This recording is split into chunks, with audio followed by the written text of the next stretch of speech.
Chapter 16. At 8 o'clock that evening, I called upon Monsieur Louis de Franchi to inquire whether he had anything to confide to me, but he begged me to wait till next morning, saying, "The night will bring counsel with it." Next morning, therefore, instead of calling at 8, which would have given us plenty of time to go to the meeting, I called at 7:30. Louis was already writing in his study.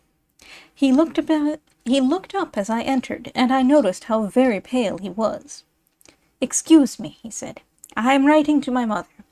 You will find the morning papers there. If you can amuse yourself with them, you will see a charming feuilleton by Monsieur Méry in the press." I took the paper thus indicated, and contrasted the livid pallor of the speaker with his calm and sweet voice. I endeavored to read, but I could not fix my attention. The letters brought no meaning with them. In about 5 minutes, Louis said, "There, I have finished," and he rang for his valet. "Joseph," he said, "I am home to no one, not even to the Baron Giordano. If he calls, ask him to wait in the salon. I wish to be alone with this gentleman for 10 minutes. The valet shut the door and disappeared. "Now, my dear Alexandre, listen. Giordano is a Corsican, and has Corsican ideas. I cannot, therefore, confide all I desire to him. I will ask him to keep the secret, that's all. But as regards yourself, I wish you, if you will permit me, to request that you will promise to observe my instructions." "Certainly. Is not that the duty of a second?" "A duty more real than you imagine, for you can save our family a second misfortune, if you will." "A second misfortune!" I exclaimed. "Wait, read this letter." I took the letter addressed to Madame de Franchi, and read as follows, with growing astonishment. "My dearest mother, if I did not know that you possessed Spartan fortitude allied with Christian submission, I would have used means to prepare you for the blow in store for you. For when you receive this letter, you will have but one son. Lucien, my dear brother, love our mother for both in future. For some time I have been suffering from brain fever. I paid no attention to the premonitory symptoms. The doctor came too late. Darling mother, there is no hope for me now. I cannot be saved but by a miracle, and what right have I to suppose that Providence will work a miracle on my behalf? I am writing to you in a lucid interval. If I die, this letter will be posted immediately after my death. For in the selfishness of my love for you, I wish that you should know that I am dead, without regretting anything in the world except your tenderness and my brother's. Adieu, mother. Do not weep for me. It is the soul that lives, not the body, and when the latter perishes, the former will still live and love you. Adieu, Lucien. Never leave our mother, and remember that she has you only to look to now. Your son, your brother, Louis de Franchi." When I had finished the letter, I turned to the writer and said, "Well, and what does this mean?" "Do you not understand?" he said. "No."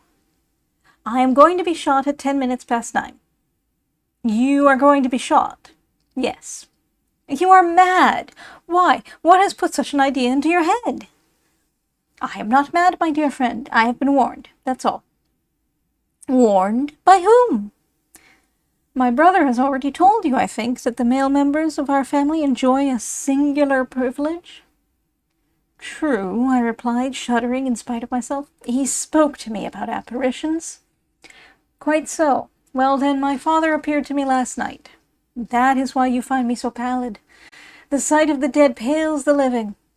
I gazed at him with astonishment, not unmixed with terror. "You saw your father last night, you say?" "Yes."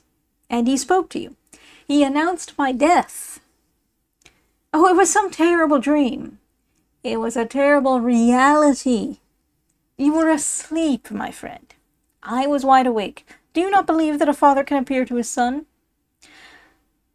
I hung my head, for at the bottom of my heart I did believe in the possibility. "What passed between you?" I asked.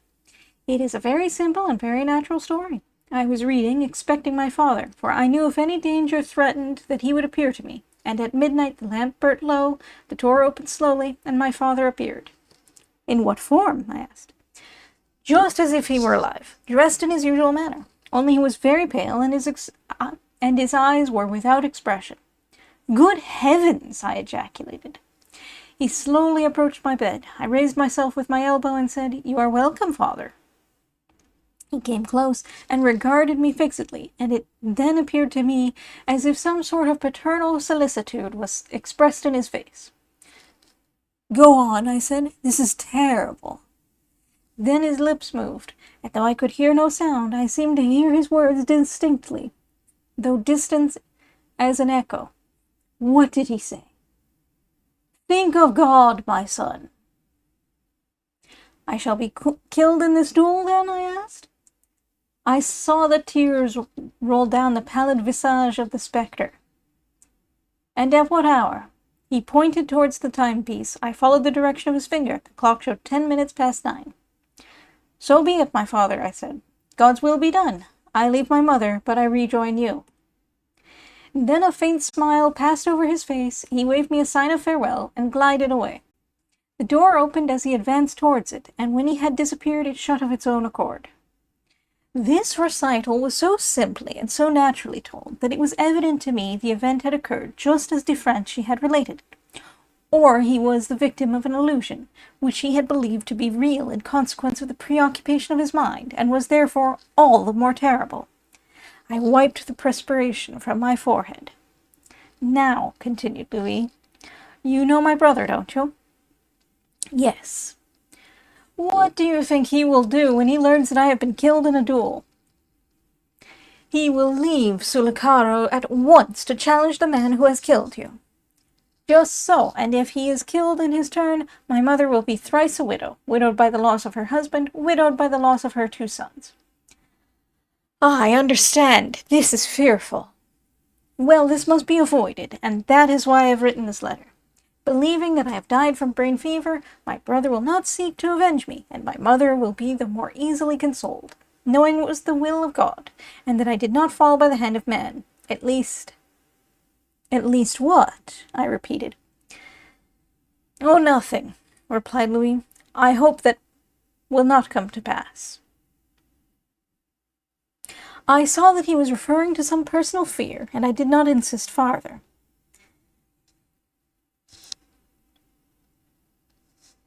At this moment the door opened, and the Baron de Giordano entered.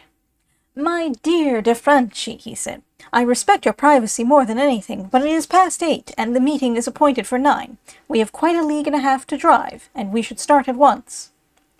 "I am ready, my dear fellow," said Louis. "I have told my friend here all I had to say to him." He put his finger on his lips as our eyes met. "For you, my friend," he continued, turning to the table and taking up a sealed letter. "There is this. If anything should happen to me, read this letter, and I pray you to carry out my request contained in it." "To the very letter," replied the Baron. "You were to provide the arms," said Louis. "Yes," I replied, "but just as I was coming away I found that one of the dogs did not bark properly, so we shall be obliged to get a case of pistols from Deville." Louis looked at me, smiled, and held out his hand. He knew quite well that I did not wish to see him killed with my pistols. "Have you a carriage?" he asked. "If not, I will send Joseph for one."